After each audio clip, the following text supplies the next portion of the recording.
저는 지금 대한민국 서울의 한 수영장에서 아이들에게 수영을 가르치고 있습니다. 자유롭게 물속을 헤엄치는 아이들을 보면서 문득 그날 밤이 떠오릅니다. 몇 년 전, 저는 폭풍우가 몰아치는 동해 바다에 몸을 던졌습니다. 품에는 제 가족이나 다름없던 풍산개 백설이를 안고 있었죠. 파도는 집채만했고 북한 경비정의 탐조등이 바다를 가르며 저를 쫓아왔습니다. 총성이 귓가를 스쳤습니다. 그 순간 저는 생각했습니다. 여기서 죽으면 그만이다. 하지만 저 체제 안에서 사는 것보다는 이 바다에서 죽는 게 낫다고요. 저는 북한에서 국가대표를 꿈꾸던 수영선수였습니다. 하지만 북한에서 운동선수로 산다는 건 꿈을 이루는 게 아니었어요. 그건 김정은 체제를 찬양하는 도구가 되는 것, 그 이상도 이하도 아니었습니다. 훈련소에서는 수영보다 사상 교육 시간이 더 길었죠. 매일 아침 김일성 초상화 앞에서 절을 하고 저녁에는 자아 비판을 써야 했습니다. 실력이 아니라 충성도로 선수를 뽑았고 당 간부 자녀들이 메달을 가져갔습니다. 제가 함께 훈련하던 동료 선수가 있었습니다. 그 친구가 어느 날 훈련 중에 이렇게 말했어요. 왜 우리는 먹지도 못하면서 금메달을 따야 하는 거야? 단 한마디였습니다. 그 친구는 다음날 보이지 않았죠. 보위부에 끌려갔다는 소문만 돌았습니다. 그때 저는 깨달았습니다. 이 나라에서는 물음표 하나가 생명을 앗아간다는 걸요. 하지만 궁금하지 않으세요? 어떻게 한 사람이 풍산개를 안고 폭풍우 치는 바다를 건넜는지, 그리고 어떻게 살아남았는지 말입니다. 이 믿기 힘든 이야기가 궁금하시다면 구독과 좋아요 부탁드립니다. 그리고 여러분들이 어디서 영상을 보고 계시는지 댓글에 남겨주시면 인사드리겠습니다. 그럼 지금부터 제가 겪은 전말을 있는 그대로 들려드리겠습니다. 제 이야기를 제대로 하려면 처음으로 돌아가야 할 것 같습니다. 저는 함경도의 작은 해안마을에서 태어났습니다. 바다가 코앞이었죠. 어렸을 때부터 물을 무서워하지 않았어요. 여름이면 친구들과 바다에 뛰어들어 해질 때까지 놀았습니다. 그때는 몰랐습니다. 이 바다가 언젠가 제 탈출구가 될 거라는 걸요. 15살 때 도체육학교 선생님이 저를 발탁했습니다. 너는 수영선수감이다. 그 말 한마디에 제 인생이 바뀌었죠. 부모님은 기뻐하셨습니다. 운동선수가 되면 배급도 더 받고 당에서 인정받을 수 있으니까요. 평양의 국가대표 훈련소에 들어갔을 때 저는 정말 열심히 했습니다. 새벽 5시에 일어나 김일성 초상화 앞에서 경례를 하고 혁명가요를 부르고 그제야 수영장으로 향했습니다. 하루에 8시간씩 물속에 있었어요. 하지만 뭔가 이상했습니다. 실력으로 선수를 뽑지 않았거든요. 당 간부 자녀들이 항상 우선이었죠. 제가 아무리 빨리 헤엄쳐도 성분이 좋은 애들이 대표로 뽑혔습니다. 코치들은 그걸 당연하게 여겼어요. 동무는 실력은 있지만 충성심이 부족하다. 이게 제가 들은 평가였습니다. 충성심이요? 저는 매일 아침 수령님께 감사 인사를 드렸고 훈련 일지에 자아 비판을 빼곡히 썼는데 말이죠. 배급도 문제였습니다. 국가대표 훈련소라고 해서 먹을 게 넉넉한 건 아니었어요. 하루 3끼 중에 제대로 된 식사는 점심 한 끼뿐이었습니다. 강냉이밥에 무 국물, 가끔 배춧잎 몇 장이 전부였죠. 저녁에는 배가 고파서 잠을 못 잘 정도였습니다. 어느 날 한 선배가 몰래 말했어요. 남조선 선수들은 고기를 매일 먹는데 우유도 마시고. 저는 믿을 수 없었습니다. 같은 민족인데 어떻게 그럴 수 있냐고요. 그 선배는 쓴웃음을 지으며 말했습니다. 그러니까 우리가 이기지 못하는 거 아니겠나. 훈련보다 더 힘든 건 사상 교육이었습니다. 매주 수요일과 토요일은 생활총화 시간이었어요. 서로의 잘못을 지적하고 자기 비판을 해야 했죠. 누가 훈련 중에 불평을 했는지, 누가 혁명가요를 제대로 안 불렀는지 전부 고자질해야 했습니다. 친한 친구도 믿을 수 없었어요. 오늘 같이 웃던 친구가 내일 생활총화에서 저를 비판할 수 있었으니까요. 모두가 서로를 감시했습니다. 그게 북한에서 살아남는 방법이었죠. 그래도 저는 참았습니다. 언젠가는 실력으로 인정받을 수 있을 거라고 믿었어요. 국제대회에 나가서 메달을 따면 제 인생도 달라질 거라고 생각했죠. 하지만 그건 착각이었습니다. 북한에서는 아무리 노력해도 성분이 전부였으니까요. 그리고 곧 제 눈앞에서 끔찍한 일이 벌어졌습니다. 그 일은 제가 훈련소에 들어온 지 3년째 되던 해에 일어났습니다. 같은 방을 쓰던 선수가 있었어요. 이름은 민철이라고 하겠습니다. 저보다 2살 많았고 접영을 정말 잘했죠. 국제대회 출전을 앞두고 있었습니다. 어느 날 저녁 민철이가 훈련이 끝나고 샤워장에서 이렇게 말했습니다. 야, 나 코치한테 뇌물 안 바치면 대회 못 나간대. 저는 깜짝 놀랐어요. 국가대표 선발에 뇌물이 오간다는 걸 그때 처음 알았으니까요. 민철이 집안은 가난했습니다. 아버지는 탄광 노동자였고 어머니는 협동농장에서 일했죠. 뇌물을 낼 형편이 안 됐어요. 민철이는 절박했습니다. 이번 기회를 놓치면 끝이야. 20대 넘으면 선수 생명도 끝이라고. 그 다음 날 생활총화 시간이었습니다. 보위부 지도원이 들어왔어요. 분위기가 이상했습니다. 지도원이 민철이를 똑바로 쳐다보며 말했죠. 동무 민철, 앞으로 나오시오. 민철이가 떨리는 목소리로 물었습니다. 무슨 일입니까? 지도원은 차갑게 대답했어요. 동무가 코치 동무를 모함했다는 제보가 들어왔소. 당과 수령님을 모독한 반동 발언도 했다지. 저는 숨이 막혔습니다.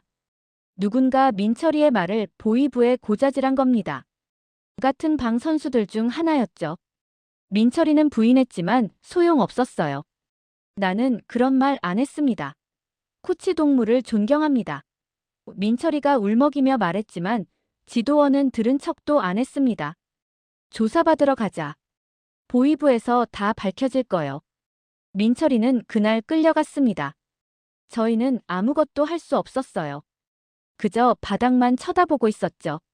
누가 민철이를 밀고 했는지 알았지만 입 밖에 낼 수도 없었습니다. 말하는 순간 저도 끌려갈 테니까요. 일주일 뒤 민철이가 돌아왔습니다. 하지만 예전의 민철이가 아니었어요. 얼굴은 퉁퉁 부어 있었고 눈에는 생기가 사라졌습니다. 손가락 2개가 이상하게 굽어 있었죠. 고문당한 겁니다. 민철이는 더 이상 말을 하지 않았습니다. 훈련도 제대로 못했어요. 손가락을 다쳐서 물을 젓는 게 힘들었거든요. 한 달 뒤 민철이는 훈련소에서 쫓겨났습니다. 사상이 불순한 자는 선수 자격이 없다는 이유였죠. 저는 그날 밤 잠을 못 잤습니다. 머릿속이 복잡했어요. 민철이는 잘못한 게 없었습니다. 단지 진실을 말했을 뿐이었죠. 그런데 고문당하고 쫓겨났어요. 이게 정의로운 사회인가? 이게 우리가 충성해야 할 체제인가? 처음으로 의심이 들었습니다. 지금까지 배운 모든 게 거짓일 수도 있다는 생각이 스멀스멀 올라왔죠. 하지만 이런 생각을 하는 것만으로도 위험했습니다. 제 머릿속을 누군가 들여다본다면 저도 민철이처럼 끌려갈 테니까요. 저는 두려웠습니다. 하지만 동시에 깨달았어요. 이 체제 안에서는 진실을 말할 수 없고 정의를 바랄 수도 없다는 걸 말이죠. 그리고 그 깨달음은 제 안에서 천천히 하지만 확실하게 자라나기 시작했습니다. 민철이 사건 이후 저는 달라졌습니다. 겉으로는 충성스러운 척했지만 속으로는 계속 생각했어요. 여기서 벗어날 방법이 없을까? 그러던 어느 날 제 인생을 완전히 바꾼 사건이 일어났습니다. 훈련소에서 함께 지내던 후배가 있었어요. 18살 배영 선수였죠. 그 친구가 새벽 훈련 전에 갑자기 쓰러졌습니다. 영양실조였어요. 너무 오래 굶어서 몸이 버티질 못한 겁니다. 코치들은 병원에 데려가지 않았습니다. 나약한 정신력 때문이다. 혁명 정신으로 이겨내야 한다. 이게 전부였어요. 그 후배는 이틀 뒤에 죽었습니다. 18살 청춘이 굶어 죽은 겁니다. 장례식도 제대로 치르지 못했어요. 유족들이 와서 시신을 가져갔고 저희는 다음 날부터 또 훈련에 들어갔죠. 마치 아무 일도 없었던 것처럼 말입니다. 저는 그날 밤 결심했습니다. 더 이상 여기 있으면 안 되겠다고요. 이 체제는 사람을 사람으로 보지 않습니다. 그저 김정은 정권을 위한 도구일 뿐이죠. 저도 언젠가 민철이처럼 그 후배처럼 될 게 뻔했습니다. 탈북을 결심했지만 쉽지 않았어요. 중국 국경은 철조망과 지뢰밭이 있었고 보위부 감시가 심했습니다. 하지만 저에게는 다른 길이 있었죠. 바로 바다였습니다. 저는 수영 선수였으니까요. 누구보다 물을 잘 알았습니다. 파도의 흐름, 조류의 방향, 물속에서 숨 참는 법까지 전부 알고 있었어요. 바다로 탈출한다는 건 미친 짓이었지만 저에게는 그게 유일한 희망이었습니다. 준비를 시작했습니다. 먼저 해안 경비 일정을 파악했어요. 훈련소가 바다 근처였기 때문에 가능했죠. 경비정이 몇 시에 순찰하는지, 교대 시간이 언제인지 관찰했습니다. 폭풍우가 치는 날을 노렸어요. 시야가 나쁠수록 제가 살 확률이 높아지니까요. 날씨 예보는 당 간부들만 볼 수 있었지만 저는 하늘을 보고 날씨를 예측하는 법을 배웠습니다. 어부였던 외할아버지가 어렸을 때 가르쳐 주셨거든요. 가장 힘든 건 백설이 문제였습니다. 백설이는 제가 10살 때부터 키운 풍산개였어요. 어머니가 돌아가신 뒤로 제 유일한 가족이었죠. 백설이를 두고 갈 수는 없었습니다. 하지만 개를 데리고 바다를 건넌다는 건 말도 안 되는 일이었어요. 주변 사람들에게 물어볼 수도 없었고 혼자 방법을 찾아야 했습니다. 저는 몰래 비닐과 스티로폼을 모았습니다. 백설이를 띄울 부력 장치를 만들기 위해서였죠. 밤마다 몰래 제작했어요. 들키면 바로 보위부에 끌려갈 일이었지만 다른 방법이 없었습니다. 한 달 동안 준비했습니다. 탈출 날짜도 정했어요. 음력 보름달이 뜨는 날 태풍이 북상한다는 소식을 들었거든요. 출발 전날 밤 백설이를 꼭 안았습니다. 우리 둘 다 살아남아야 해. 알았지? 백설이는 제 얼굴을 핥으며 꼬리를 흔들었어요. 마치 알겠다고 대답하는 것 같았습니다. 다음 날이 바로 그날이었습니다. 죽거나 자유를 얻거나 저는 각오했어요. 어떤 결과가 와도 후회하지 않겠다고 말이죠. 그날은 음력 8월 보름이었습니다. 태풍이 북상하고 있었어요. 저녁부터 비가 내리기 시작했습니다. 바람은 점점 거세졌고 파도 소리가 훈련소까지 들렸죠. 동료들은 모두 잠들었지만 저는 한숨도 못 잤어요. 가슴이 터질 듯 두근거렸습니다. 밤 11시 저는 조용히 일어났습니다. 준비해둔 부력 장치를 챙기고 백설이를 깨웠어요. 백설이는 제 눈빛만 보고도 알아챘는지 짖지 않았습니다. 훈련소 뒷문으로 빠져나갔습니다. 경비병이 있었지만 폭우 때문에 초소 안에 숨어 있었어요. 저는 담을 넘어 해안으로 향했죠. 바다가 보였습니다. 파도는 상상했던 것보다 훨씬 높았어요. 집채만한 파도가 해안을 때리고 있었습니다. 순간 두려움이 밀려왔죠. 저 바다에 들어가면 살아남을 수 없을 것 같았습니다. 하지만 뒤돌아갈 수는 없었어요. 뒤돌아가면 민철이처럼 끌려가고 그 후배처럼 죽을 게 뻔했으니까요. 백설이를 부력장치에 묶었습니다. 백설아, 무서워도 참아야 해. 알았지? 백설이는 제 손을 하였어요. 그 순간 눈물이 났지만 참았습니다. 저는 백설이를 안고 바다로 뛰어들었습니다. 순간 숨이 턱 막혔어요. 물은 얼음장처럼 차가웠고 파도가 저를 집어삼켰습니다.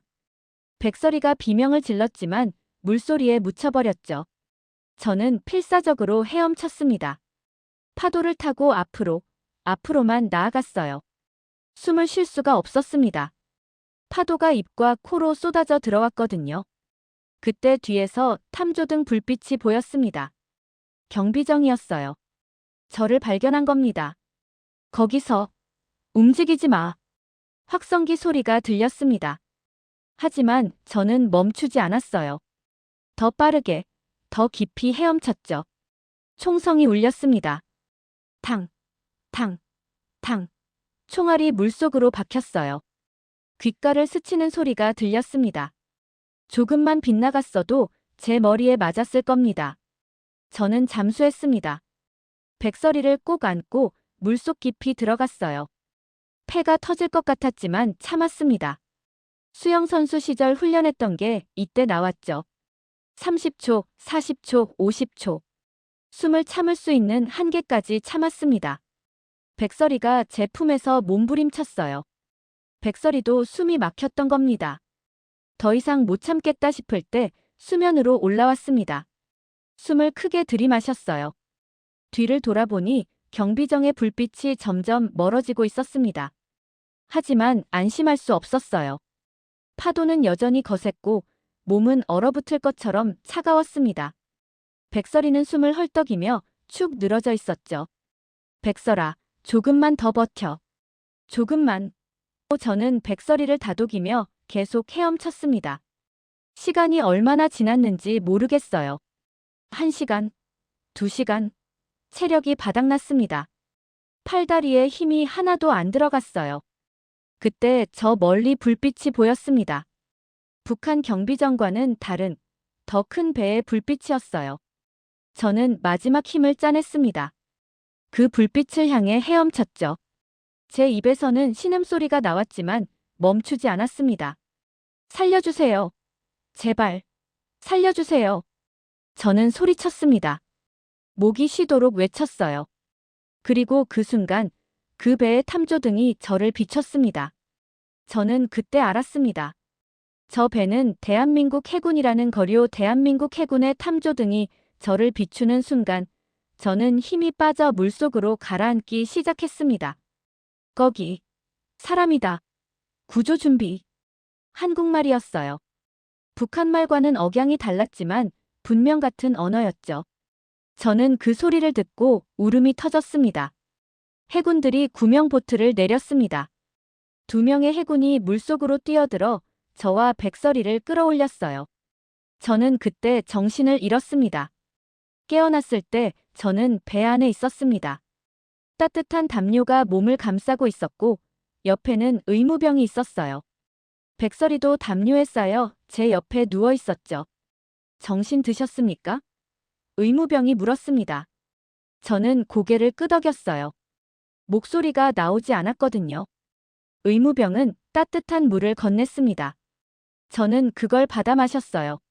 물이 목구멍을 타고 내려가는 게 느껴졌습니다. 살아있다는 실감이 났죠. 북한에서 오신 겁니까? 한 해군 장교가 조심스럽게 물었습니다. 저는 고개를 끄덕였어요. 그리고 처음으로 입을 열었습니다. 저는 탈북자입니다. 살려주셔서 감사합니다. 장교는 따뜻한 미소를 지었습니다. 이제 안전합니다. 대한민국에 오신 걸 환영합니다. 그 말을 듣는 순간 눈물이 쏟아졌습니다. 참고 참았던 감정이 한꺼번에 터져 나왔어요. 저는 바닥에 엎드려 울었습니다. 백설이도 제 옆에서 킁킁거리며 제 얼굴을 하였죠. 해군 함정은 동해항으로 향했습니다. 배 안에서 저는 처음으로 제대로 된 식사를 했어요. 따뜻한 밥, 김치, 고기가 든 찌개였습니다. 저는 숟가락을 들고 한참을 멍하니 쳐다봤어요. 북한 훈련소에서는 상상도 못할 음식이었거든요. 해군들은 제가 천천히 먹을 수 있도록 배려해줬습니다. 천천히 드세요. 급하게 드시면 체하십니다. 저는 눈물을 흘리며 밥을 먹었습니다. 한 숟가락 한 숟가락이 감사했어요. 이게 자유의 맛인가 싶었습니다. 항구에 도착했을 때 국정원 요원들이 기다리고 있었습니다. 저는 그들과 함께 조사실로 향했어요. 백설이는 동물병원으로 보내졌죠. 국정원 조사는 일주일간 계속됐습니다. 제 신분, 탈북 경위, 북한 내부 상황 등 모든 걸 물어봤어요. 저는 숨김없이 다 말했습니다. 훈련소의 부패, 민철이의 고문, 후배의 죽음, 김정은 정권의 억압. 제가 겪은 모든 것을 털어놨죠. 조사관들은 제 이야기를 들으며 고개를 끄덕였습니다. 많이 힘드셨겠습니다. 한 조사관이 말했어요. 이제 자유롭게 사실 수 있습니다. 조사가 끝난 뒤 저는 하나원으로 갔습니다. 탈북자들이 한국 사회에 적응하도록 돕는 곳이었어요. 하나원에서의 첫날 밤, 저는 침대에 누워 천장을 바라봤습니다. 폭신한 침대, 따뜻한 방, 자유로운 공기. 모든 게 낯설었지만 좋았어요. 백설이도 건강을 회복해서 제 곁으로 돌아왔습니다.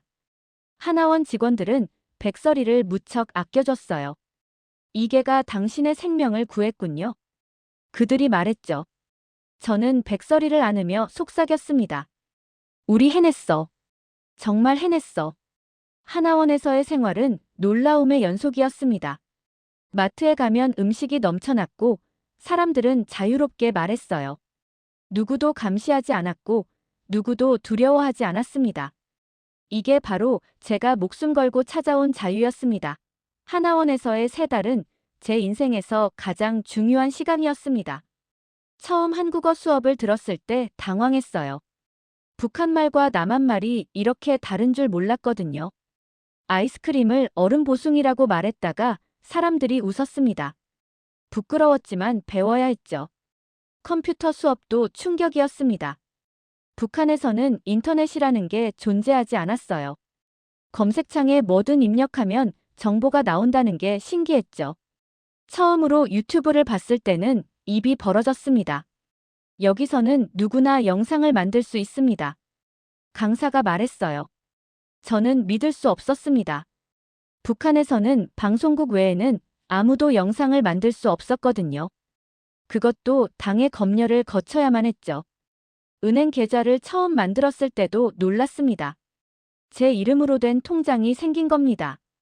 북한에서는 돈을 모을 수도 없었고 개인 계좌라는 것 자체가 없었어요. 이제 당신 돈입니다. 누구도 빼앗아갈 수 없어요. 은행 직원이 말했습니다. 저는 그 통장을 받아들고 한참을 바라봤어요. 제 것이라는 게 이렇게 감격스러울 줄 몰랐습니다. 하나원을 수료한 뒤 저는 서울의 작은 원룸에 정착했습니다. 정부 지원금으로 얻은 집이었어요. 비좁았지만 제게는 궁전 같았죠. 첫날 밤 혼자 방에 앉아 있는데 갑자기 무서워졌습니다. 보이부가 문을 두드릴 것 같았어요. 누군가 감시하는 것 같았죠. 북한에서의 기억이 저를 괴롭혔습니다. 백설이가 제 옆에 다가와 앉았어요. 따뜻한 체온이 느껴졌습니다. 저는 백설이를 안으며 스스로에게 말했죠. 괜찮아. 여긴 대한민국이야. 이제 자유야. 일자리를 찾기 시작했습니다. 북한에서 수영 선수였다는 경력을 살려 수영장 강사 면접을 봤어요. 면접관이 물었습니다. 북한에서 오셨다고요? 힘들지 않으세요? 저는 정직하게 대답했습니다. 힘듭니다. 하지만 여기서는 노력하면 기회가 있잖아요. 북한에서는 아무리 노력해도 성분이 나쁘면 끝이었어요. 면접관은 고개를 끄덕이며 말했습니다. 합격입니다. 내일부터 나오세요. 처음 월급을 받았을 때 저는 울었습니다. 제 노동의 대가를 제대로 받은 게 처음이었거든요. 북한에서는 이래도 배급이 끊기고 훈련에도 굶주렸는데 말이죠. 수영장에서 아이들을 가르치는 게 행복했습니다. 아이들은 자유롭게 웃고 떠들었어요. 부모님들도 아이들을 따뜻하게 대했죠. 한 아이의 어머니가 제게 말했습니다. 선생님 덕분에 우리 아이가 수영을 좋아하게 됐어요. 감사합니다. 감사하다니요. 북한에서는 감사하다는 말을 수령에게만 할 수 있었는데 여기서는 평범한 사람에게도 감사를 표현하더군요. 주말에는 백설이와 한강공원을 산책했습니다. 자유롭게 걷는다는 게 이렇게 좋은 줄 몰랐어요. 누구도 제 뒤를 따라오지 않았고 어디로 가든 제 마음이었죠. 한강을 보며 생각했습니다. 몇 달 전 제가 건넌 그 바다가 떠올랐어요. 죽을 뻔했지만 그 덕분에 지금 여기 있습니다. 적응은 쉽지 않았습니다. 여전히 밤에는 악몽을 꿨고 사이렌 소리만 들어도 가슴이 뛰었어요. 하지만 매일매일 나아지고 있었습니다. 이제 저는 대한민국 국민입니다. 자유롭게 살 수 있는 사람이죠. 대한민국에서의 첫 해는 매일이 기적 같았습니다. 수영장에서 아이들을 가르치는 것이 제 일상이 됐죠. 아이들은 자유롭게 웃고 떠들었고 물을 무서워하면 천천히 기다려줄 수 있었어요. 북한 훈련소에서는 상상도 못할 일이었습니다. 거기선 무조건 강요했고 못하면 비판받았으니까요. 어느 날 한 아이가 수영을 배우고 싶지 않다고 떼를 썼습니다. 엄마가 미안해하며 말했죠. 죄송해요, 선생님. 애가 오늘 기분이 안 좋나 봐요. 저는 괜찮다고 말했어요. 그리고 그 아이에게 물었습니다. 오늘은 쉴래? 내일 다시 해볼까? 아이가 고개를 끄덕였습니다.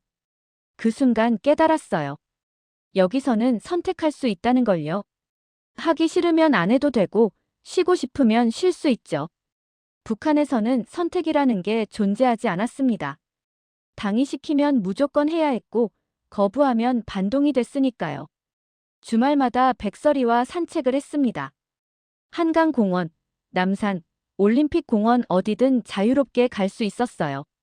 한 번은 경복궁에 갔는데 외국인 관광객들이 북한말로 이야기하는 게 들렸습니다. 중국 조선족이었죠.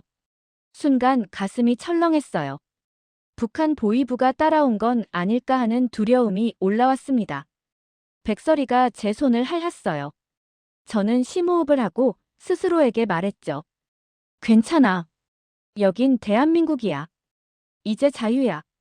그렇게 스스로를 달래며 살았습니다. 트라우마는 쉽게 사라지지 않았어요. 밤마다 악몽을 꿨습니다. 민철이가 끌려가는 꿈, 후배가 굶어 죽는 꿈, 바다에서 총에 맞는 꿈. 소리를 지르며 깨어나곤 했죠. 백설이가 제 곁에 누워 위로해줬습니다.